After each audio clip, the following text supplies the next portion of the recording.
Women were just as much innovators of hip hop as men, but for 50 years, they haven't had received their due or their story told as it should.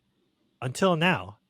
In our last episode, we discussed episode 1 of Ladies First, a story of women in hip hop, a limited series on Netflix. Today, we have a special guest with us to discuss the remaining 3 episodes of Ladies First.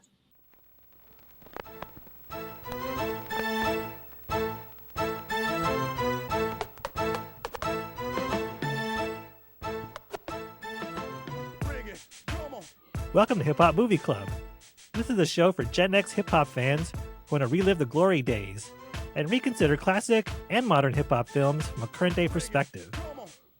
Together, we'll explore some of the larger societal issues raised in these films. If you've seen today's movie before, then you'll learn some fascinating trivia you might have missed.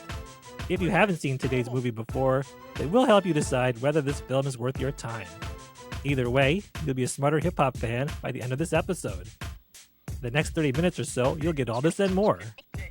We are 3 old heads who put their old heads together to vibe on these films for you.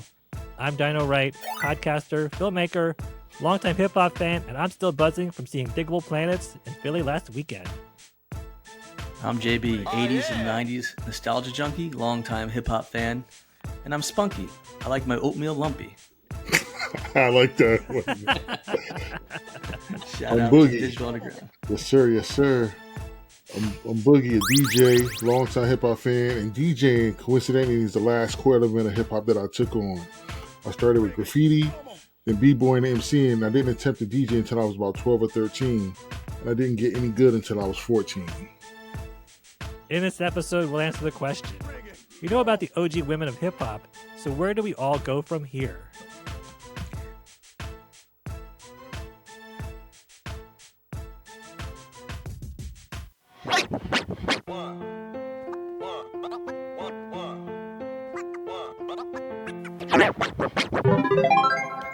Ladies First, A Story of Women in Hip Hop is a TV documentary series about the origins and evolution of women hip hop stars and their influence on pop culture. It premiered on Netflix on August 9th, 2023.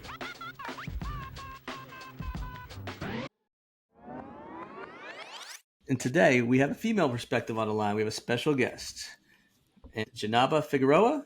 Hi, everybody. It's Djenaba. I am super happy to be here. I am a podcast host for the live show Freestyle with Djenaba, which features entrepreneurs, artists, and leaders in the community, which also essentially helps folks reach their goals and pursue their passions. In addition to that, I'm a creative marketing strategist and sort of kind of a DEI expert, but I'm super happy to be here to be on the show. Great to have you. Welcome. Yeah, welcome. And oh wait, I know these guys. We go way back. College with all of these guys. Let me say that part. That's the most important Yes. part here. We went to college. Yeah, That's right. yeah. Go back like peanut butter and jelly. We mentioned Ryder, you several times on the show. We were all classmates together. Yeah. Back at Ryder. So it's great to see you again. Good to see you. All right, so let's get into this. We're going to talk about episodes 2, 3, and 4 of Ladies First, giving the ladies their due. So we'll kick it off with Boogie. What did you perceive as the major obstacles that women in hip hop had to overcome and still continue to overcome today? All right, so I'm not going to talk about all of them because I'm going to start this off. But I say having to prove themselves before being given a chance to rhyme. Like there's always that perception that because you're a woman, you can't rhyme as well as men. So they always have to be on the front to prove themselves. And then once they are, accepted, more than likely they became the lone woman in the crew of mostly men. And while they're in there, they have to fight for their stage presence or their time to shine, per se. And once they're doing shows and performing, a lot of times they have to fight for equal pay or to get paid, period. So it was a struggle in the beginning. Oh, yeah. And this was a huge one. Proving that they could write their own rhymes because they said, well, there's no way a woman could have wrote that. Like, who wrote that for you? So those were some of the major ones that started off with, but I'll leave the floor open so you guys can chime in as well. All right. Djenaba, why don't you give us your perspective on the same topic? I really like what Levi said, though.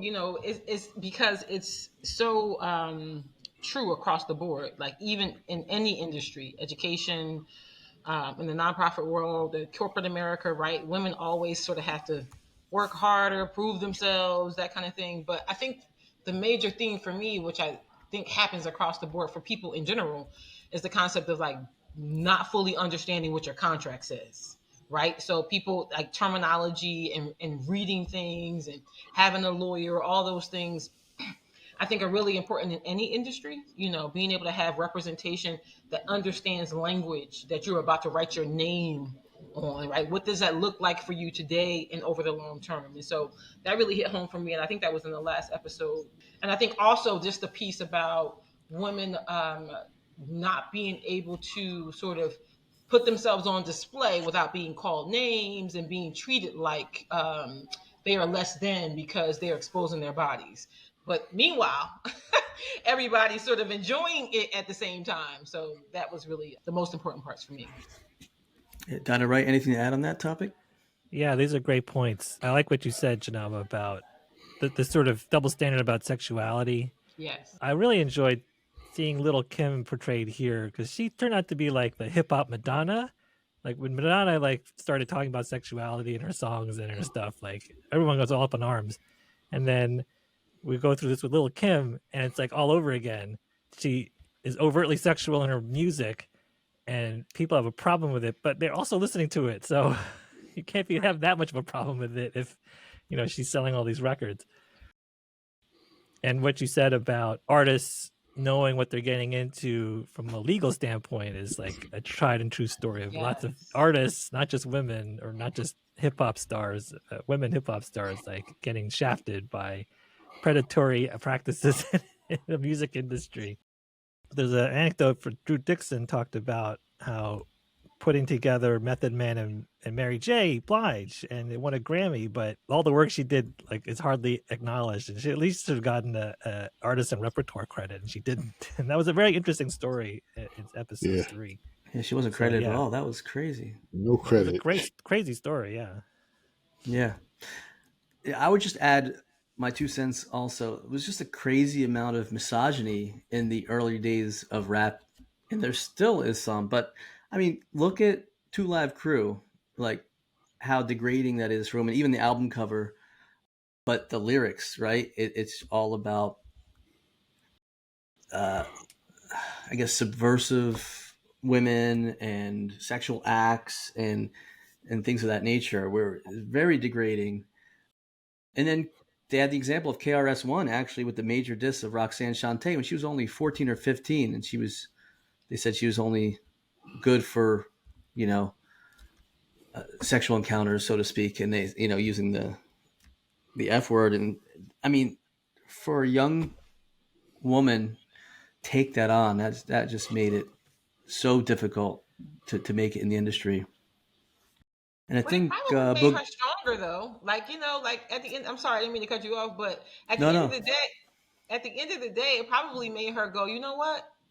I'm going to work even harder at this because there's no way you're going to disrespect me and get away with it. I'm not going to just go sit down now, and I think that's the plight sort of also of the Black woman, right? Is that we get a lot of dished at us, and we make decisions sometimes based on the fact that we have to be stronger and we have to move forward despite being treated with disrespect.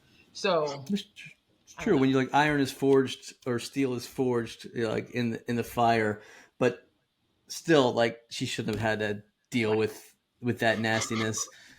And I think I was going to say the Boogie's point is at some point the male groups wanted to have one woman in their crew kind of for the sex appeal, but it was like almost like a token symbol, like Eve with the Rough Riders and Yo-Yo with the Lynch Mob. And then like Rah Digga, she was literally like a genius, a math and science genius. But it was kind of like, all right, that's all we're good for is just to like add a little bit of beauty to your machismo type group. They couldn't stand on their own for a while. Yeah, and to add to that point too, they would have one woman in the crew, and it was almost as if every woman in the crew in every crew was almost pitted against one another. Like Yeah. you couldn't like when you say like who are your top five MCs, who are your favorite MCs, you can name it's okay to name a bunch of male rappers. But when you say, okay, well what about women? You can only name one. Yeah. You know what I mean? Like Yeah. you can't have more than one favorite MC that's a woman. There's only could be one of them. And that's tough. That's rough. Also, to speak to the point of Roxanne Shante, like I remember when she was telling that story, and she was saying, like, thank God that her mother was as tough on her as she was, because she was able to walk through the neighborhood with people, or walking through crowds or wherever, and have people reciting that line over and over and over again, and it not really affect her. But I remember when she responded to KRS One on "Have a Nice" her rap "Have a Nice Day," one of my favorite raps ever. She goes off on him, and to this day, I've never heard him respond back. We just said KRS-One sounds like a radio station Yeah, or something go like on that. vacation on like a whack radio Yeah. station. Yeah, Mhm. that's man, that's one of my favorite raps right there. I love it. Yeah, I mean, she took on all the men and Yep. conquered them with her freestyle rap battles. So, legend. She is finally kind of getting her due. What else do you all think about the concept of like double standard? Was anything more to the double standard between male and female artists? We covered most of it. Yeah, I think so. Like you said, like men was able to pretty much rap about whatever they wanted. They could rap about whatever sexual escapades they were having after the show, how many women they would have through their room on the tour bus, et cetera, et cetera. But once a woman was able to grab the mic and embrace their sexuality, there became all kinds of issues. Like, she's rapping about the same thing the man is rapping about, but when a woman is doing it, she's called, a hoe, or, a whore, or etc. But men were able to do it, and there were no issues, no red flags raised, no eyebrows raised, nothing. You know. To current day, I mean, there's a lot of controversy about WAP song, Cardi B, and like I said, Two Live Crew was doing that in the late '80s, early '90s, and yeah, people were trying to ban it and stuff. But it's a double standard where a woman is not allowed to say that type of stuff. Um, Yeah. another thing I saw about a double standard was colorism was mentioned. Not only did they want like one female, they wanted like lighter skinned Yeah. females. They were higher on the hierarchy. They were saying, and then kind of like Lauryn Hill broke that mold. Right. She was like an exception to the rule. When as soon as she came out, she was darker skinned with dreads, and a lot of girls that looked like her were inspired. So I don't have to be this perfect skin tone, that can be a model in one of these songs or kind of make it big. And that's always been a Right, double but that's standard still that's for still a a while. big struggle Yeah. today, though. Like it's Yeah. not, you know. Thank you, Lauren Hill, and every other woman of color or that is different for coming to the scene and exuding us with your gifts. But the world is still a very fair skin, Hmm. soft texture of hair place. Like nobody Yes. really. I mean, they embrace it a little bit, but when you start to really look at your movies and you look at your videos and you look at the things that are sort of front facing, right? Half of the commercials I've seen with African American women, the women are mixed. Like you don't know what they are. You're like, is she Spanish? Is she Indian? Yeah. What is she? Like at the end of the day. And so I still see it as a struggle for Black women to be able to be in any industry, be able sort of to display themselves for who they are with their natural hair, their natural skin color. I've even seen women in the industry who, they bleach their skin because they want to Yeah. be a shade lighter. The makeup artists even are making you look at their neck is darker than their face. It's really Yeah. like that's just taking it too far. But Yeah. that is what sells, and that is what people are attracted to. And you see that in the number of likes that people have on Instagram, whether people be musicians or influencers. And it's sad, but it has not changed, and I don't know if it's going to get any better. And even in the music industry, really. Right. There was a controversial clip that was included in the documentary of Kodak Black. I don't even know why I'm saying his name. I can't actually stand him. I'm not going to get into it too much. But he's talking about, he says he's very dark skinned, He said, well, I don't want a woman that looks like me. I don't want a woman that has my complexion. I want a woman that's very, very light skinned. And I'm like looking at him like, oh, okay, all right. All right, you run with that. Uh, Another double standard I saw was the example of Remy Ma, who came from the South Bronx, tough childhood, drugs all around her. She ended up getting into legal trouble. She went to jail, and she was saying how women don't get street cred for going to prison like the men do. That's right. The men go to prison, they're like, oh yeah, all right, this is a tough guy, right? All right, he's got the street cred. Woman goes to prison, no one wants to touch her. Yeah, I had that in my notes. She's almost got to revamp her image when she comes out. Right, Yeah. right. The whole public relations I mean, campaign. like right now, if I said I went to prison, y'all would look at me sideways. But if look at JB. But if JB said, I went to prison, everybody would be like, oh well, couldn't have been that bad. Yeah, it's true. It's It would definitely be a double totally standard. different. You would look at me different. You'd be like, I can't, I was going to invite Djenaba to the Christmas party, but not this year. Right. Hi to China. yeah. Hide the silverware. But it's sad because it's just like, people commit their crimes, they serve their time, they pay their fines, whatever they do. Yeah. And regardless of like, it's another DEI thing, right? In terms of like, women sort of we get a bad rap no matter what. Like, even when, what's her name? What's the artist's name whose boyfriend was like, you're a mother because of how she was dressed. Oh, yeah. Which one was that? What's her name? Kiki what? Kiki. Yeah. Palmer? Is it Kiki Palmer? Kiki Palmer, yeah. Kiki Palmer. And I'm like, you're a mother. Like, what she's wearing has nothing to do with her ability to mother her child. Like, it's totally separate. But, you get a bad rap anyway, no matter which way you go. Yeah. Nobody wants to get the rep of being difficult to work with, because that affects your bottom line. You can't make money if nobody wants to work with you. So, respectability politics. Yeah.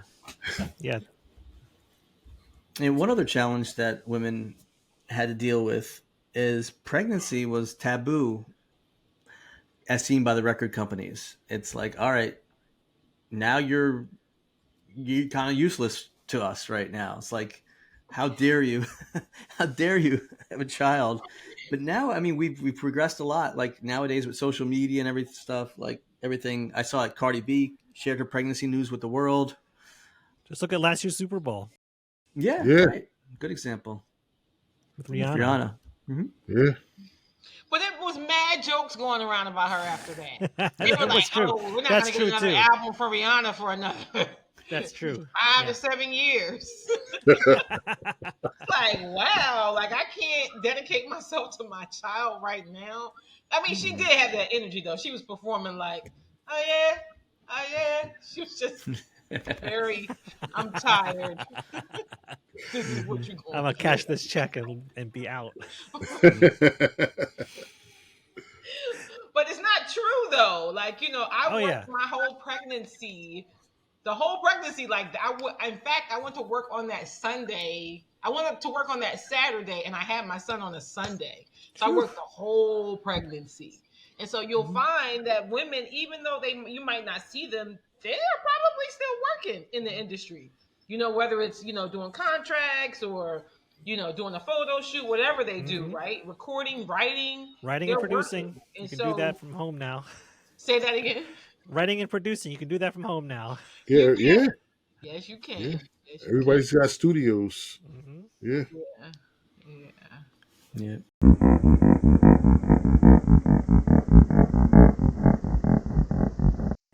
So let me transition throughout this question. Was there any historical footage in this documentary that caught your eye where it was like, oh, wow, I didn't realize that, or that was pretty cool to see? So a lot of the older footage, I recognize a lot of it, or I've heard anecdotes mentioned by a lot of the older artists. But one part that actually did catch my eye was from a current or newer artist, Lotto. So that she really impressed me. I mean, I heard the name before and I've seen her before, but I didn't really know too much about her background. So they were showing how she started rapping around 8 years old, and they showed the little clips of her, rapping about school, and then she actually said she was able to transition and rap about stuff about street stuff as well, which was actually kind of cool. Like you see her at a young age, I'm like, oh wow, she's pretty impressive. Then it goes through all of the various stages of her rhyming, and then it showed that she was the youngest contestant on Jermaine Dupri's reality show, The Rap Game, which I'd heard about, but for some odd reason, I was like, I'm not doing a reality show thing right now, so I kind of skipped out on it. My bad. I probably should have watched it because she actually ended up winning that show and turned down a record deal to So Def. Like That's at right. that young age, she realized her marketability through social media and realized that she already had such a strong following that she didn't need to sign on with a record label that was going to put her in a box and groom her to what they needed. She already had her image, her flow, her label, her brand was already there. She took it to the streets, and I think that bit of footage, I was very impressed by it, and I'm actually going to go check out some of her music now because that was I was like, wow. I really like that part too. I that caught my eye too. She impressed me. She really put in the work as from a young age. Yeah, And My example of that isn't so vintage. It was Cash Doll's story about performing in front of the school. I think they showed some of it on top of her Hummer. yeah, And that was really great. And it reminded me of like Rage Against the Machine playing outside of the DNC in 2000 and Midnight Oil playing in front of the Exxon building in 1990. So there's this like subversive quality to it that I really enjoyed. I think they did show that, right? Like on top of her Hummer. yeah, yeah, yeah. yeah, Yeah, yeah, That was, yeah. yeah. Yeah, that was really cool.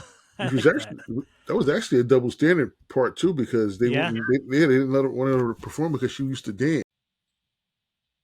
And they could have used that. That was my favorite part too, because they could have really used that as a teaching moment. Like, like not to say anything bad about strippers, right? You got to do what you got to do. That's what you want to do. That's your business.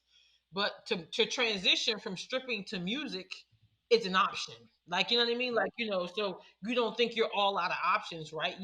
You can make a change or do something different if you decide that's what you want to do. And they could have used that, and it was just really sad, but it all worked out. I was, I was shocked and surprised because I was like, you know, that's what you should do. Like, that is another way to take a stand for your music and for other women in the industry to say, you can stop me, but not from doing everything. Yeah. Right. Yeah. Cash stars they catch me outside. Ching. Literally, catch me outside. I'm out That's here good. on this Hummer. Yeah. You know, it was a great piece of historical footage. Well, DMC from Run DMC saying how he loved Chirac and borrowed that echo chamber concept that she used from the 80s, early 80s. And he's like, I got to get this. And then they fast forward a little bit, and Run DMC is using that echo chamber style. And she was a pioneer with that. And she was the first female MC on a cassette tape, which I thought was just incredible. The other historical footage ended up being kind of one that leads into a regrettable incident. So, well, Dee Barnes, I forgot all about that Pump It Up show that she hosted, which brought hip hop to the forefront. I think that even predated Yo MTV Raps a bit. And that was all about hip hop culture. It featured a lot of women. Queen Latifah was on it and others. But, then they talk about going back to the double standard, that Dr. Dre incident where he had assaulted her, and then you see the other folks of NWA bragging about it, saying, yeah, she got what she deserved,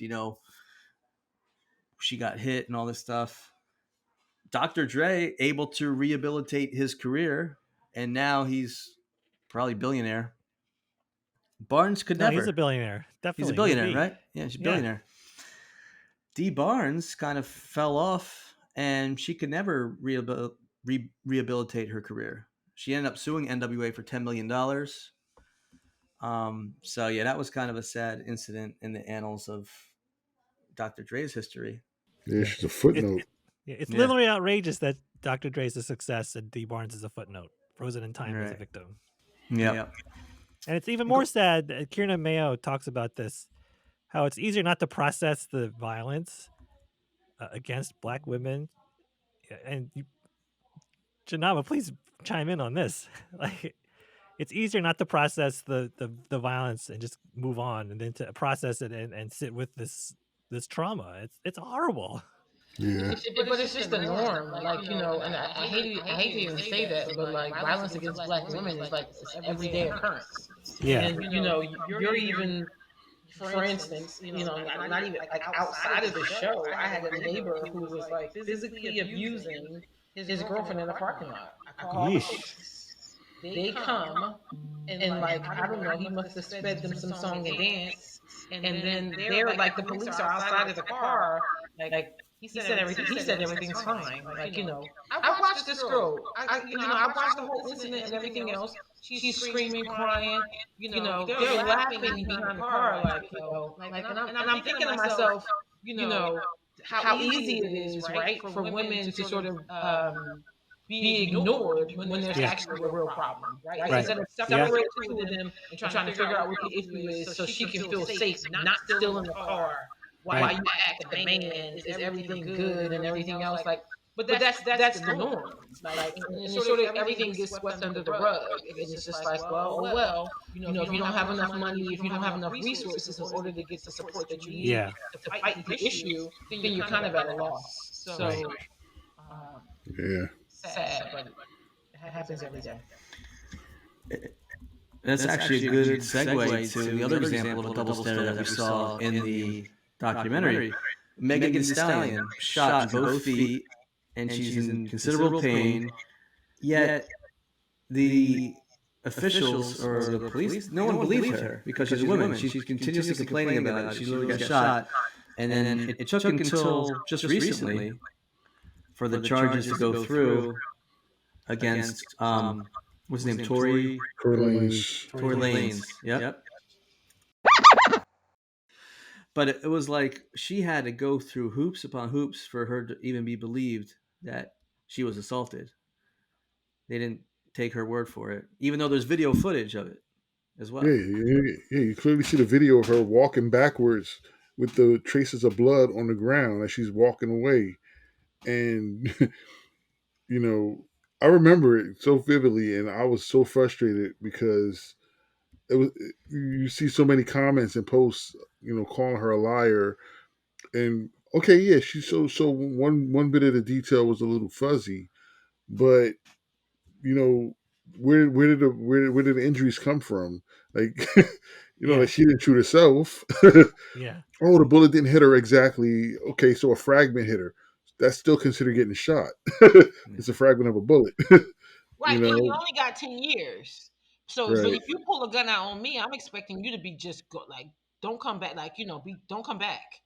Right. Because you could have killed me. And even like, what if the gun ricocheted and like Yep. you shot me, and you only get 10 years, which is probably going to be like 4 or 5, who knows, right? Something even shorter. Right. But if it was the other way around, or if the group of people looked different, it would be a different sentence. Yep. Altogether. True. And like we talked about, men going to jail, they get extra credit for being hard. And so he's going to come out even better. Right. He's going to come out. He's going to put out his his redemption album about how he serves hard time. Yeah. And everything's and rap about it. Yep. Right. Yeah. So what I like that I've seen towards the end of this docuseries was the ladies of hip hop kind of formed a sisterhood.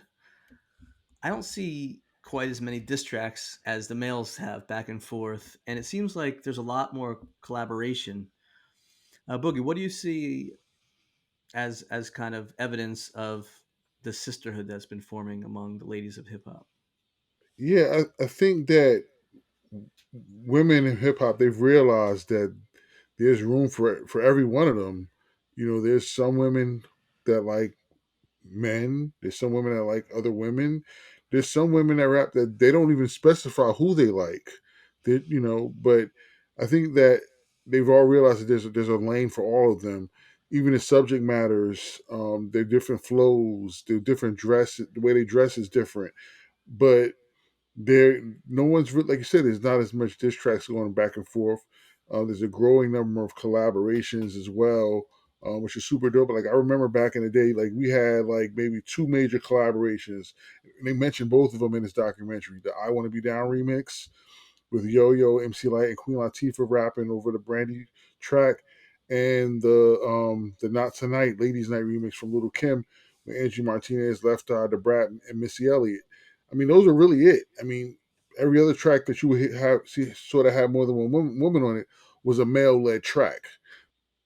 But now, like you see, like we mentioned the WAP song, there's a couple of collaborations with Cardi B and Megan Thee Stallion. There's collaborations with some of the other artists. I can't remember which artist it was.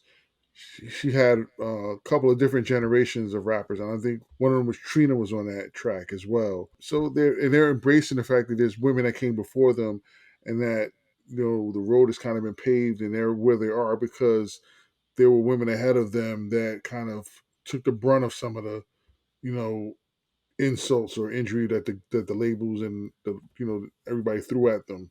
Janaba, anything to add on that? How you see collaboration amongst the ladies? I was just impressed with the documentary in general. Just to be able to come and sit and say, that you have an appreciation for another artist, somebody who came before you, and how that impacted, how you saw hip hop, like, and to hear that coming from other women, knowing that I felt the same way too. Like when Little Kim came out, it was like an ode to, like, oh, that's right. I can be sexual. When we were in college, it was like, because it was like, Little Kim and Foxy Brown was out. It was like that was out, and so you were at, writer parties, and like really having this energy, like, I don't know. I don't want dick to know.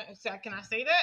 Like, like maybe I can't say that, but You singing can say the it. song, but almost feeling guilty because I grew up Pentecostal. Can I say that? Am I allowed to say that? But it felt good to say that, like, like, because I should be able to express my sexuality as a woman and not feel bad about it. And so I Mm-hmm. think being able to hear those different perspectives, it was the first time, I think, Shoot, over the man. history of my life, that I heard so many women in hip hop say the same thing over and over again Yeah. about all the same issues. And it was just like, oh, that's refreshing. You know what I mean? We're alike in so many ways. And it almost made me feel like, I was like, you know what? Back in the day, I was trying to be a rapper.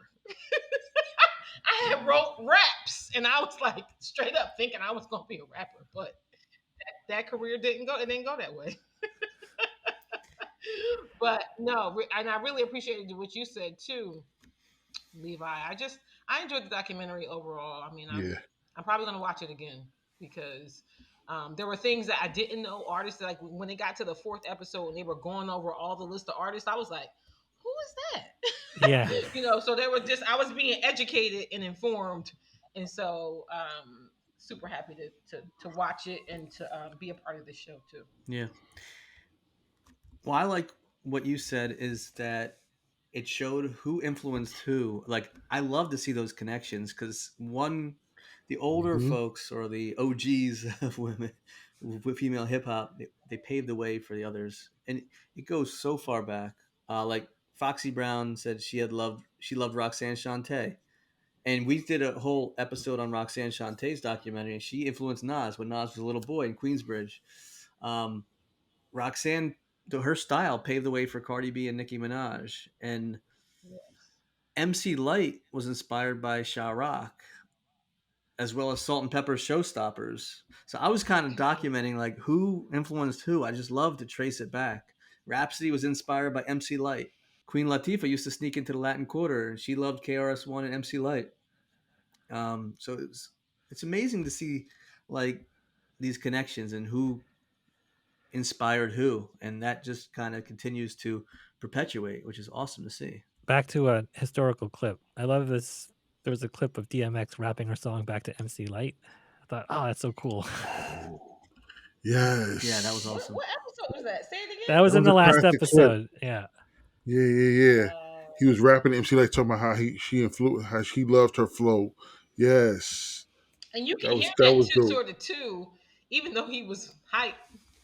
But you can hear some of that flow even in how he, presented himself as an Yeah. artist. Like when you think Yep. about it, you're like, Hmm. oh, that is a little bit of MC Light in your flow that Hmm. you never even think about. Yeah. Yeah. That is one great thing about this documentary series. Yeah, another historical clip was the Grammy Awards. They showed TLC, and this goes back to the exploitation by record companies. TLC wins a Grammy Award, and they're explaining afterwards that they are dead broke. So Yeah. that goes to how the music industry moguls were very shady, taking advantage of the women that are performing and driving all the profits. And there was something about Megan Thee Stallion doing something called a 360 deal, Yep. and Oh yeah, yeah, yeah, What was it? What did that mean exactly, though? They sort of control everything. yeah, Hence the All the way 360. around. Yeah. yeah, Yeah. yeah. And she can't go out and do like her own. 60%. Was She it can't release like mixtapes and stuff like that either without them getting a part of it. Yeah, yeah. Those are bad. yeah. So just to kind of wrap up last topic. So what does the future of hip hop hold for women? Women in hip hop. Where do we go from here? I mean, I think they're kind of the dominant force right now. Like you put on Hot 97 or a lot of these, you're hearing Cardi B's, you're hearing Nicki Minaj, you're hearing Lotto, you're hearing a lot of other Ice Spice, etc. Like more so than the It's males. funny because Yeah, that's almost exactly what I put. yeah, I say, because I listen, like I said, I listen to a lot of New York based radio because I gotta keep my ear to the street to a certain extent, because I gotta know what's hot. So when somebody wants to hear a song, I at least gotta know what it is, whether I listen to it personally or not. I at least need to know what it is and have it ready. But yeah, they're dominating. Women are dominating the charts right now. Like they're just killing it. And the beautiful thing about it is as well is that they're not all from New York. They're from all over the place, Hmm. but they're just completely dominating the charts right now, doing their solo songs, collaborations, features on other male songs. It's just like, wow, you can't turn on a song without hearing a woman rapping on it. And it's kind of dope, though. It's kind of dope. I ain't gonna lie. It is, but it's not. And part of the reason why I say that is because, like, don't get me wrong, Cardi B, Nicki Minaj, Megan Thee Stallion, okay, right? Yay! I'll give you your flowers, and I'll clap for you, right? You're winning, and I'm happy for you. As a black woman, I'm really happy for you. However, I am getting tired of hearing songs about booties clapping and pussy being wet. I need more substance. I need something that's going to talk about not getting this money, but like how we can really bring people into the awareness of their own personal power, or Yeah. understanding what their passion is, something different and Yeah. something more of what we heard when we were growing up. Yeah. I mean, I'm sorry. I love that point. I'm sorry, I didn't mean to cut you off. That's I love okay. that point because when we were growing up, we all witnessed native tongues like emergence, and that was a really important development in sort of how hip hop has a spectrum of different subject matters. And I was thinking as I finished watching this series, like, where's the female Tribe Called Quest? You know, Right. I only get a third of it with Diggable Planets, right? With Mhm. Ladybug Becca. So I'm like, I want maybe it's out there and I'm not aware of it. So listeners, uh, tell me where the female native tongues like collective, like where's the De La Soul of female rappers at? But that's what I want to They're see. all Mm. poets. That's what they are. They're Yeah, poets. They're not. yeah, They don't rap. They do Yeah. yeah, poetry. yeah, I think like the closest you might get to that, Rhapsody and Chica. yeah. Okay, I'm in. Yeah. Chica's dope. Chica is I enjoyed dope. her different world riff with the Dwayne I've Wayne glasses I've in been episode 4. dude, I've been listening to Chica for years. She used to get on and put these freestyle clips on, and I was just like, "Yo!" And I sort of and it's funny because that she was talking and she was saying that there's always been some people like, "Yeah, she's dope," but they don't know how to market her. There's nobody going to market her. And I'm sitting here like, I don't care what this woman looks like. She's dope. Like she is insanely dope, super talented. But yeah, we need more. Like I said, I do agree. Like, yeah, we definitely need more of it. Conscious rap. Yep, exactly. We talked about episode 1 how Queen Latifah came out with the Afrocentrism, taking it back to African roots. Yeah. That was like MC Light went to an African school. Yes. Moni Love had some, was also part of the Moni Love native had some. tongues, Yeah. right? Yeah. So you're right. It's kind of missing, other than a couple of those that you mentioned. But as far as the image, like Chica has that specific image, right? Yeah. And then like Lizzo, who's rap adjacent, like we've come a long way where someone could be quote unquote plus size, Yeah. black female. Like these are all stereotypical, like minority type image. And she's huge in terms of sales and popularity, which is took us to 2023. Well, I mean, I know she came out a Yeah. couple years back, but I mean, she's doing great things. There's a lot of underground rappers too, though. That obviously that we miss out on because they're not mainstream and not well Yeah. received. It'd be cool to do a show on hip hop. Not just female hip hop artists, but just hip hop artists in general who don't get listened to often because they're not on the radio. Right. But I haven't tapped into them either, so I'm not going to sit on the show and die. We need to find them. We got to go out and find Right. them. Yeah. But it's easier to find them now, so it's the task is a little less onerous. Right. You don't need to ask somebody, do they have the tape? Yeah. I barely have a tape player. give me your TikTok link or God for send me technology, your because website. we were struggling back in the day, weren't we? Oh, yeah. We were. If you didn't now, like Spotify, you can listen to anything. And then back then, like I had to have a tape. Right. I didn't have a tape. Yeah. I wasn't hearing you. I just lucky to have the tape of the ones I did have. Right. Don't let it pop. Yeah. No. Yeah, I became an expert at repairing tapes. Yep. I was the expert. I had a technique down. You didn't even hear the skip.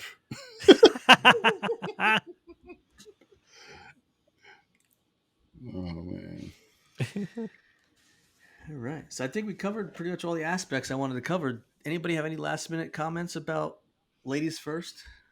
I think we all agree we highly recommend it. Yeah. It's definitely worth your time. Yep, It goes by really quick. Yeah, check it out, listeners. Check it You gotta out. watch it though, because there was a couple times where I stepped away because I was listening to it. But if you're not watching it, you don't get the full effect of the documentary, which shows you the videos and the different people who were a part of whatever they were talking about at the time. So the producers who were there, the whole thing. And so when you see everybody who's a part of it, you're like, oh, I didn't even know that person was connected to that person. And so you got to visually look at it too. You can't just walk away and listen to the documentary. Yeah. Yeah. It's about time ladies got their due. Absolutely. Yep. Did you write that down? No, I'm joking. I did not. Top of the dome. Top of the dome. The dome. You said it's about. Hey, but y'all didn't see he took off his glasses too when he said, yeah. It's about time that he's got their due, and looked like he cleaned his glasses off. You can't see what I can see, but I wanted to give you the visual. Man. I'm turning red. It was very on time, and I appreciate you, JB. All right. Dramatic effect. Thank you. Thank you so much, Djenaba, for coming on the show. It was great to catch up. Yes. And to hear your perspective. This was great. Thanks. And we wish you a lot of success. Here. Yeah. Please plug your show again.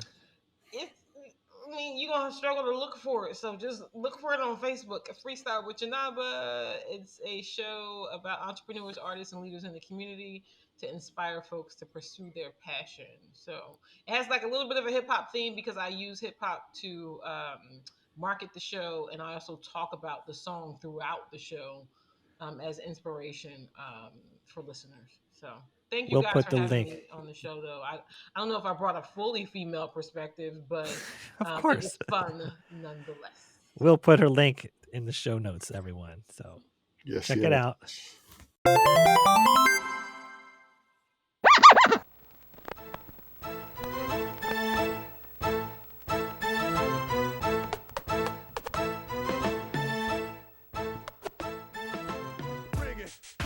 Hip Hop Movie Club is produced by your HHMCs, JB, Boogie, and Dino Wright.